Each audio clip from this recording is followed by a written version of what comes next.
Selamat pagi dan selamat hari Sabat pada semua. Puji dan syukur kepada Tuhan kerana pada Sabat ini kita sekali lagi dapat menikmati berkat Tuhan melalui video seru ministry ini. Saya senang untuk menjemput saudara-saudari dalam Kristus untuk mengongsikan berkat Tuhan kepada teman-teman kita dengan menekan butang subscribe, like, dan share. Kita akan dilayani dengan lagu istimewa oleh anak Pastor George, adik Kevin, dan seterusnya kita akan mendengar khotbah yang akan disampaikan oleh Pastor Daerah Goshen, Pastor George Ebi. Mari kita menjemput Roh Kudus Tuhan untuk bersama-sama kita pada Sabat ini melalui doa. Ya Tuhan Bapa kami yang berada dalam kerajaan syurga, kami datang kepadamu melalui doa ini. Kami ingin memuji Engkau kerana Engkau Tuhan yang Maha Baik. Pada Sabat ini Bapa, Engkau sekali lagi bersama dengan kami, memberi kami kesempatan untuk menikmati berkat-Mu pada Sabat ini Bapa. Terima kasih Tuhan kerana segala yang telah kami lalui sepanjang minggu yang lalu, Engkau telah angkat pada Sabat ini, memberikan kami kegirangan, memberikan kami satu sukacita yang begitu indah untuk menikmati Sabat-Mu. Pada saat ini Bapa, dalam apapun hal Bapa, kami tahu kami adalah manusia yang sangat berdosa, yang sentiasa lemah tanpa bergantung denganmu. Tapi kami percaya Tuhan, pada saat kami jatuh dalam pencobaan dosa, pada saat kami meminta pengampunan Engkau telah memberikan kepada kami Bapa. Bapa di syurga, segala pelanggaran dan kesalahan kami, ampuni kami Bapa. Pada saat ini Bapa, kami dengan rendah hati memohon kepadamu agar Engkau memberkati pembicara kami, Pastor George Ebi pada Sabat ini. Biarlah Engkau menyertai beliau.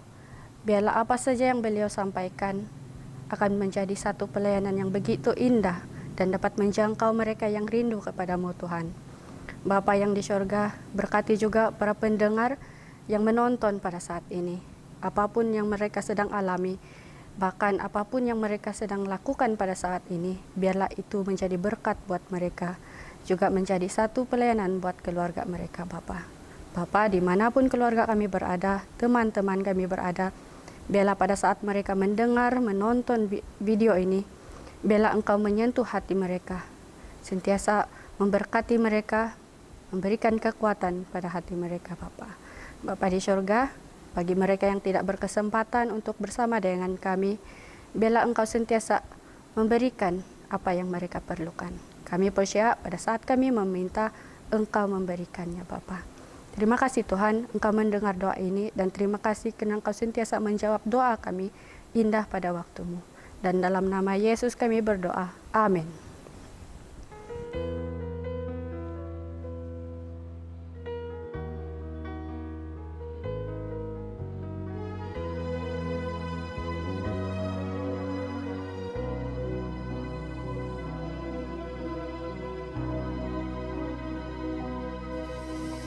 Terkadang kita merasa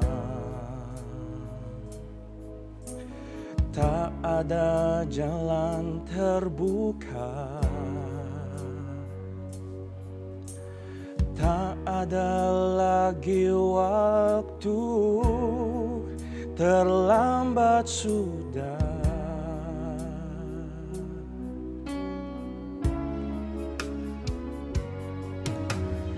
Tuhan tak pernah berdusta,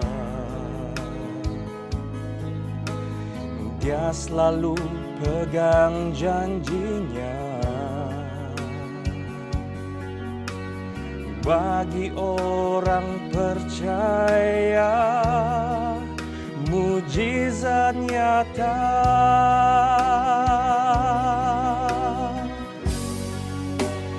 Dia mengerti, Dia peduli persoalan yang sedang terjadi. Dia mengerti, Dia peduli persoalan yang kita alami. Namun satu yang Dia minta, agar kita percaya, sampai mujizat menjadi nyata.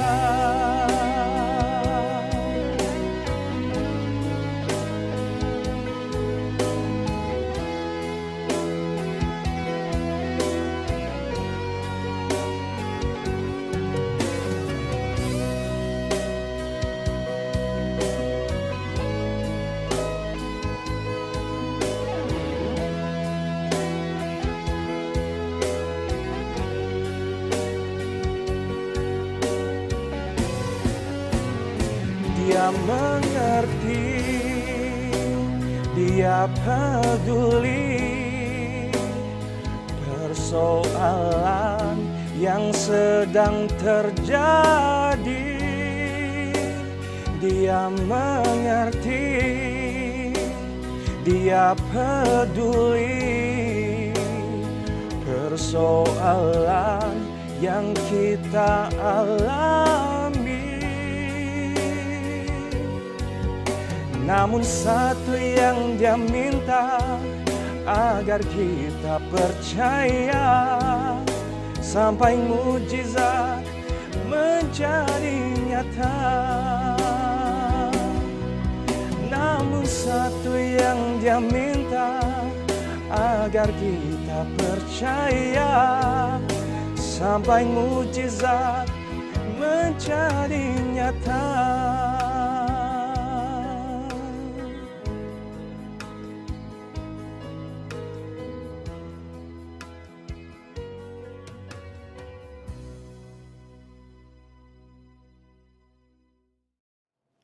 Shalom, selamat hari Sabat, selamat berbakti kepada para anggota yang dikasihi Tuhan, di mana saja Anda berbakti pada Sabat ini.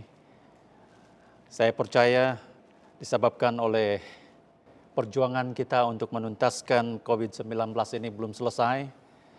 Itu sebabnya kebebasan kita untuk bergereja di gereja pada saat ini belum lagi bebas. Saya percaya masih ada lagi yang berbakti di rumah pada saat ini. Walau bagaimanapun di mana kita berbakti pada saat ini, saya mengucapkan selamat hari Sabat, selamat berbakti, semoga Tuhan memberkati kita bersama. Sukacita saya pada Sabat ini karena sekali lagi dapat mengongsikan firman Tuhan. Satu tajuk yang saya pilih agak sederhana, namun sangat penting kita perhatikan sebagai anak-anak Tuhan. Judul khotbah saya pada Sabat ini adalah garam. Saudara-saudara, kita tahu bahwa garam ini sangat penting di dalam kehidupan kita. Kalau kita lihat garam ini sebenarnya kita hanya dapat dua unsur di dalam garam ini, yaitu sodium klorida 97,5% dan juga bahan kimia 2,5% di dalam garam ini. Kita tahu bersama bahwa garam ini masin. Tetapi saya sangat tertarik dengan apa yang dikatakan oleh Yesus di dalam Matius 5 ayat 13. Dia mengatakan, kamu adalah garam dunia. Jika garam itu menjadi tawar, dengan apakah ia diasinkan? Tidak ada lagi gunanya selain dibuang dan diinjak orang. Di dalam ayat ini Yesus telah menggambarkan kita ini seperti garam. Tetapi kalau kita baca ayat ini, baru saya tahu bahwa rupanya garam ini boleh jadi tawar. Garam ini hanya berfungsi apabila diasin atau masin. Dan Yesus mengatakan kalaulah garam itu tidak masin lagi, maka ia tidak berguna. Ia akan dibuang dan juga diinjak orang. Apa sebenarnya maksud di sebalik kata-kata ini? Ini yang kita akan pelajari pada Sabat ini. Secara konteksnya, kalau kita membaca di dalam Matius 5 ini, sebelum kita sampai pada ayat 13 hingga 16, yaitu berbicara tentang garam dan terang dunia, kita dapat melihat di sini Yesus di dalam khotbah di atas bukit atau di bukit ia telah membicarakan tentang berbahagia. Kalau kita membaca ayat 10 hingga 12, cukup menarik kita perhatikan di dalam ayat ini. Karena di sini dikatakan berbahagia mereka yang dianiaya oleh sebab kebenaran, karena mereka lah yang empunya kerjaan surga. Berbahagialah kamu jika karena aku kamu dicela dan dianiaya, dan kepadamu difitnahkan segala yang jahat. Bersukacita dan berbahagialah, karena upahmu besar di surga, sebab demikian juga telah dianiaya nabi-nabi yang sebelum kamu. Nah, di dalam ayat ini kita dapat melihat Yesus berbicara tentang aniaya. Dan selepas itu kita melihat dia telah mengatakan kamu adalah garam. Dan dia juga tambah terang dunia. Tetapi saudara-saudara, kalau kita selidiki ayat ini, kenapa Yesus dia dahulukan tentang penganiayaan sebelum dia katakan kita ini adalah garam? Apabila kita sebagai umat Tuhan atau mengaku sebagai Kristen, sebelum pun dianiaya ataupun di dalam kesengsaraan atau kesusahan, bolehkah kita menjadi garam yang sebagaimana yang dikatakan oleh Yesus? Karena inilah yang dikatakan oleh Yesus. Kita akan dianiaya, tetapi pada waktu itu nanti apakah saya boleh menjadi garam atau terang dunia? Dan selain daripada itu, saya sangat tertarik kalau kita lanjutkan pembacaan kita. Di dalam pasal yang sama, ayat yang ke-20, dia mengatakan di sini, maka aku berkata kepadamu, jika hidup keagamaanmu tidak lebih besar, lebih benar daripada hidup keagamaan ahli-ahli Taurat dan orang-orang Farisi, sesungguhnya kamu tidak akan masuk ke dalam kerajaan surga. Wow, sangat menarik sekali. Ayat ini menyatakan kepada kita tahu bahwa orang Farisi, ahli Taurat ini adalah ahli agama. Mereka adalah teologian. Dan kita tidak perlu soalkan tentang pengetahuan mereka tentang Alkitab. Tetapi kenapa Yesus mengatakan, kalau kebenaran yang kita pegang, keagamaan yang kita pegang, tidak melebihi kesalehan daripada ahli-ahli Taurat dan juga orang-orang Farisi, kita tidak layak masuk ke dalam kerajaan surga. Jadi saudara-saudara, apa kaitan semua ini tentang Yesus yang telah menggambarkan kita sebagai garam? Kalau kita baca Matius 5 ayat 20 hingga 26, secara ringkas kita akan lihat di sini, dikatakan jika hidup keagamaanmu tidak lebih benar daripada hidup keagamaan ahli-ahli Taurat dan orang-orang Farisi, sesungguhnya kamu tidak akan masuk ke dalam kerajaan surga. Artinya saudara-saudara, seharusnya hidup kita lebih benar daripada ahli Taurat dan orang Farisi. Karena jika tidak, Yesus sendiri yang mengatakan kita tidak layak masuk surga. Ini satu hal yang sangat tegas, tetapi sangat penting kita perhatikan. Jadi saudara-saudara, mari kita perhatikan. Kalau di dalam atau di tengah-tengah situasi yang mudah atau nyaman atau menyenangkan bagi orang-orang Kristen, kenapa masih sering gagal memainkan peranan sebagai garam dan terang dunia? Kita boleh lihat saudara-saudara, situasi kita sekarang ini, saya pikir belum lagi berhadapan dengan terlalu banyak kesukaran di dalam beribadah kepada Tuhan. Mungkin COVID-19 ini mungkin salah satu cabaran bagi kita.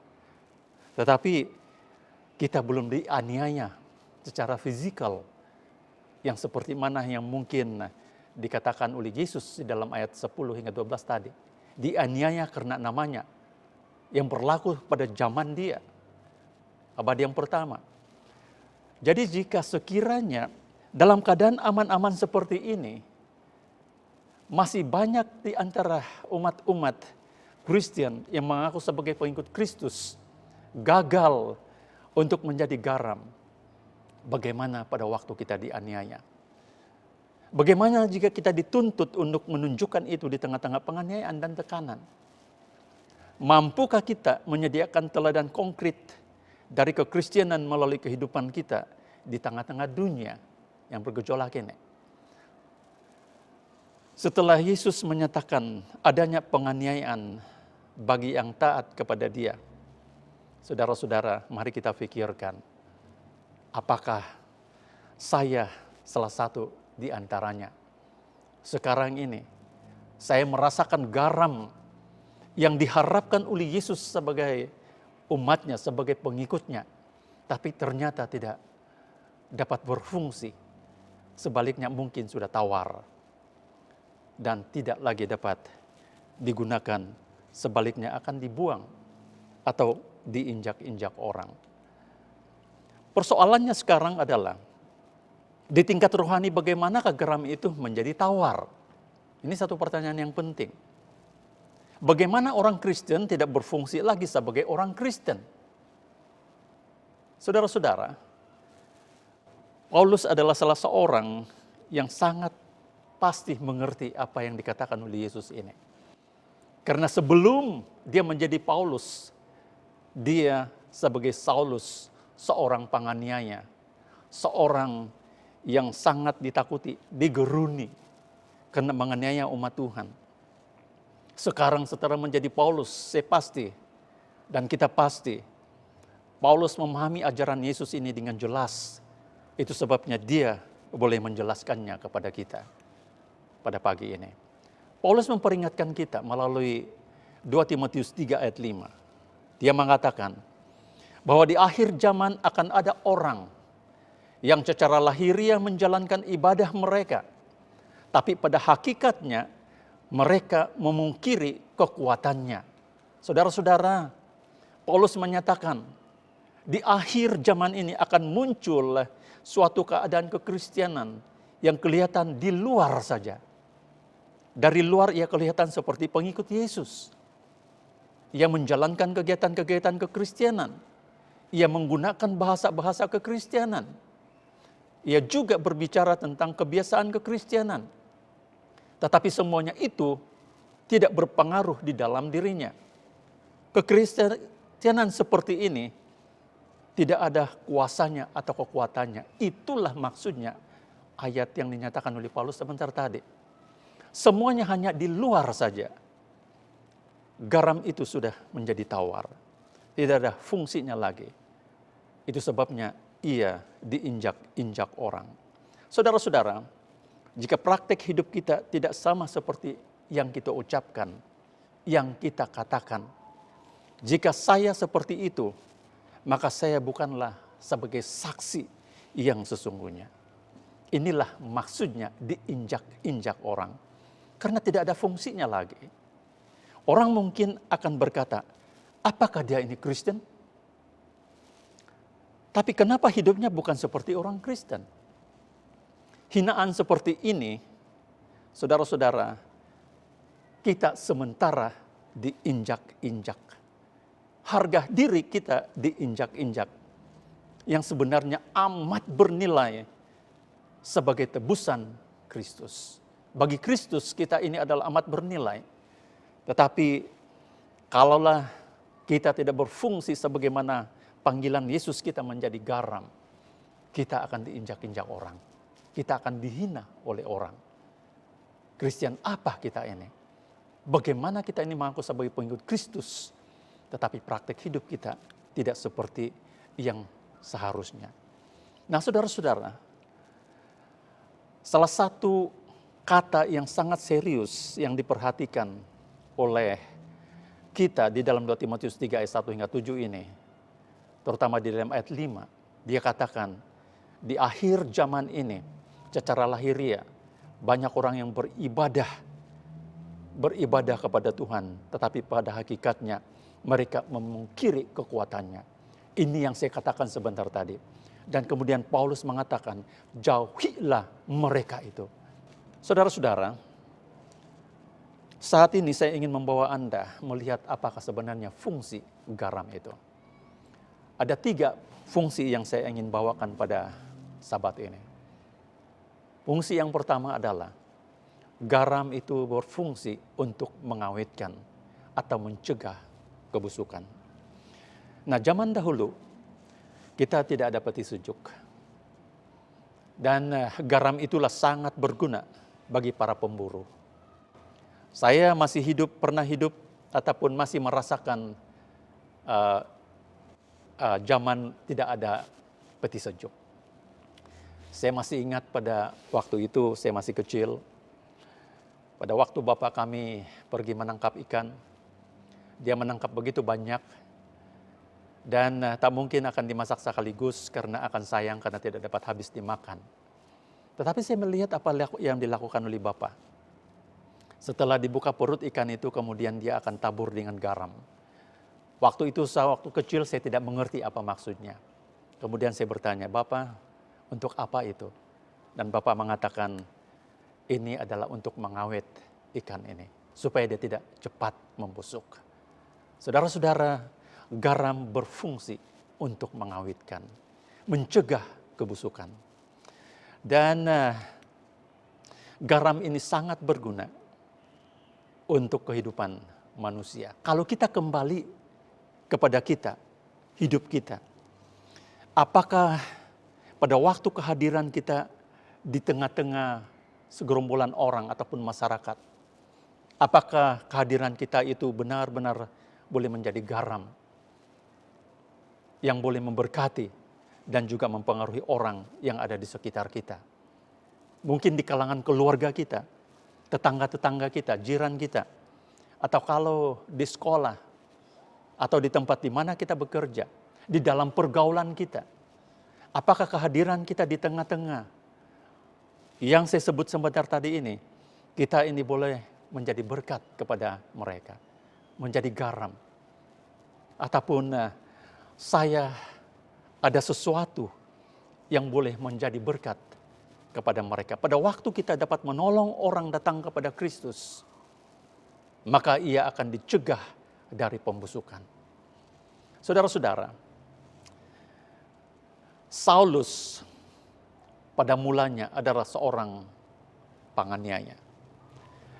Pada waktu dia menjadi seorang atau bernama Saulus sebagai penganiaya, dia sebenarnya sedang membusuk.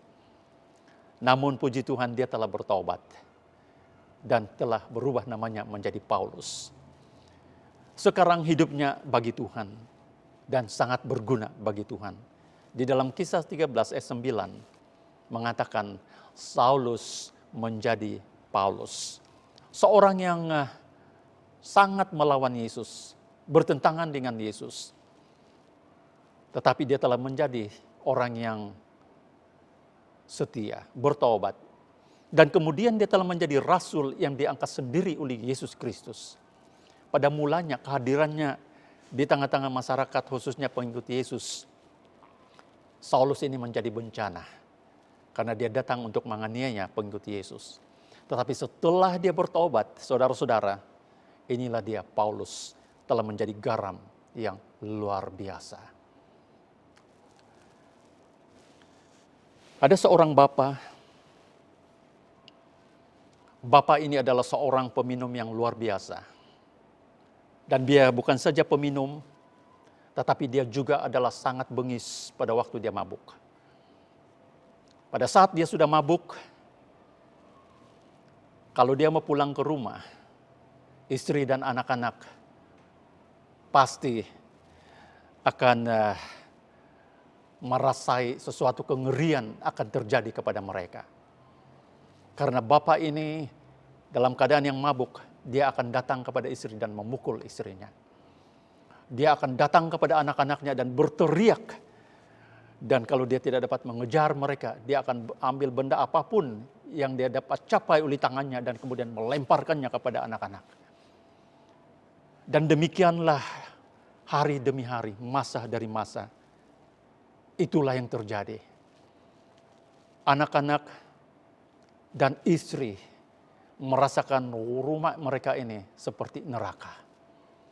Pada waktu mereka mendengar Bapak sudah kembali ke rumah dalam keadaan yang mabuk, mereka sekarang mencari tempat untuk bersembunyi. Karena pasti kalau Bapak masuk rumah, mereka akan menjadi sasaran pukulan dia. Tetapi sesuatu yang luar biasa terjadi, saudara-saudara. Bapak ini telah bertobat. Bapak ini kemudian telah menjadi seorang pengkhotbah. Dan salah satu khotbah yang dia tidak pernah tinggalkan adalah Yohanes 2. Kalau kita menyelidiki Yohanes 2, Anda akan melihat di sana. Ia berbicara tentang mukjizat Yesus yang pertama. Di mana Yesus telah menjadikan air menjadi anggur. Kemudian inilah yang sering dikhotbahkan oleh Bapak ini. Dia selalu mengkhotbahkan bagaimana Yesus telah menjadikan air menjadi anggur. Kemudian satu hari, satu malam, Bapak ini sementara berkhotbah. Ternyata kawan-kawannya yang dulu sama-sama minum datang, tetapi tidak masuk ke dalam gereja itu. Mereka sementara berdiri di luar gereja. Kemudian sekarang mereka mengejek-ejek Bia. Rupa-rupanya nama Bapak ini adalah Bia. Saya tidak tahu kenapa disebut Bia. Apakah karena dia adalah seorang peminum dan sangat suka bia dulu atau bagaimana, tetapi inilah nama dia. Mereka mengejek Bia sekarang. Dia katakan, dia ini berkata kosong. Dia ini peminum yang keras. Dia ini seorang yang sangat ganas. Dan sekarang dia mengatakan, Yesus telah mengadakan mukjizat.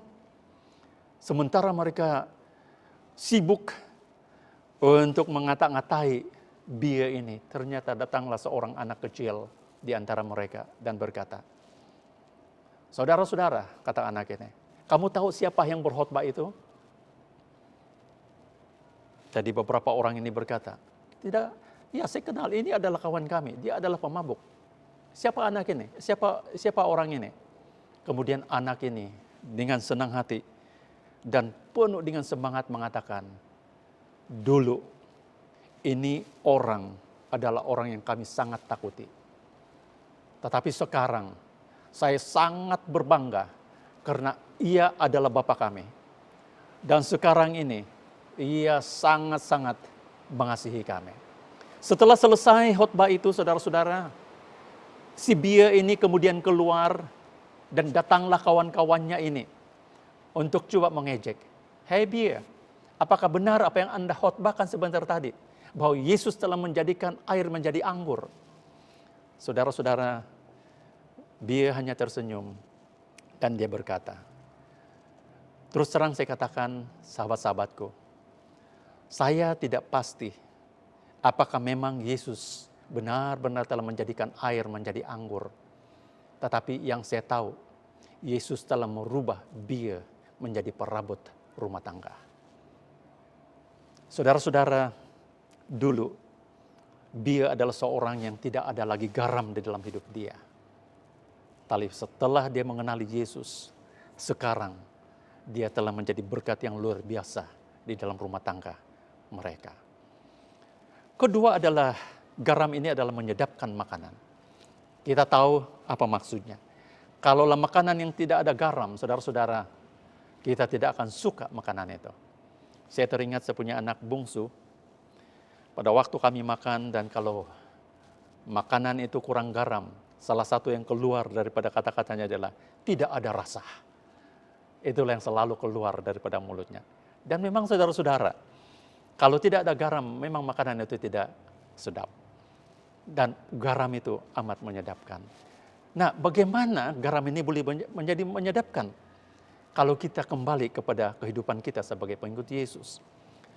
Kalaulah kita boleh mengasihi atau menolong orang-orang di sekitar kita, saudara-saudara, kita akan dapat boleh menyedapkan kehidupan mereka. Menjadi berkat kepada kehidupan mereka. Kemudian dapat mentaati dan menghormati orang tua. Menghibur orang yang dalam kesusahan. Dalam keadaan seperti ini, kita sementara menyatakan bahwa kita ini mempunyai garam yang dapat menjadi berkat menyedapkan, menjadi suasana yang indah bagi orang-orang yang ada di sekitar kita. Tetapi ada batasnya, saudara-saudara. Kadang-kadang kita akan coba untuk menolong, tetapi jangan menolong orang untuk hantar ke bomoh atau dukun, ataupun melakukan hal-hal yang mungkin tidak benar. Ataupun mungkin kita akan menolong orang membeli rokok atau minuman keras. Ini tidak benar. Jadi artinya kita boleh menyenangkan orang, tetapi hati-hati kalau ia bertentangan dengan firman Tuhan. Dan yang terakhir adalah garam mempengaruhi dan bukan dipengaruhi. Contohnya saudara-saudara, di dalam soal merokok atau meminum minuman keras, penggunaan dadah dan sebagainya. Apakah saudara berani berkata tidak kalau ditawarkan oleh benda-benda yang merusak kehidupan atau tubuh badan kita ini? Atau kalau saudara diajak melanggar perintah Tuhan, apakah saudara boleh menolak dengan tegas? Atau kalau teman-teman di sekolah meniru, atau kawan-kawan kita di tempat pekerjaan mengajak kita untuk tidak amanah terhadap pekerjaan, tidak sungguh-sungguh di dalam pekerjaan, bolehkah saudara menolaknya?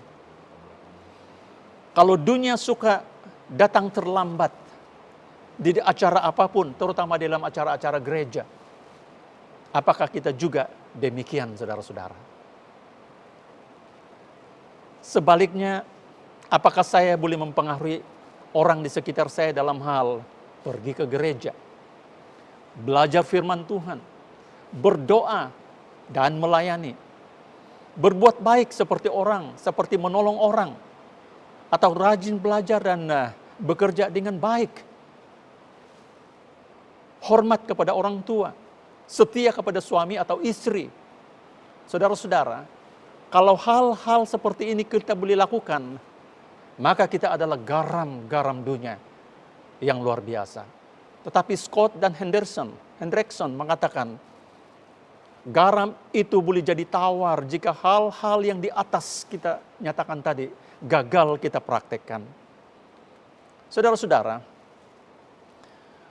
ajakan saya pada pagi Sabat yang indah ini, bolehkah Anda menyahut panggilan Yesus menjadi garam dunia?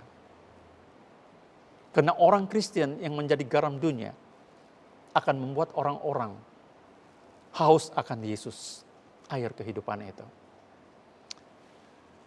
Kalau kita melihat sebenarnya di persekitaran Laut Mati, biasanya kalau Yesus mengambil ilustrasi, dan ilustrasi ini sudah tentu Yesus ambil pada waktu dia melihat Laut Mati dan di persekitarannya.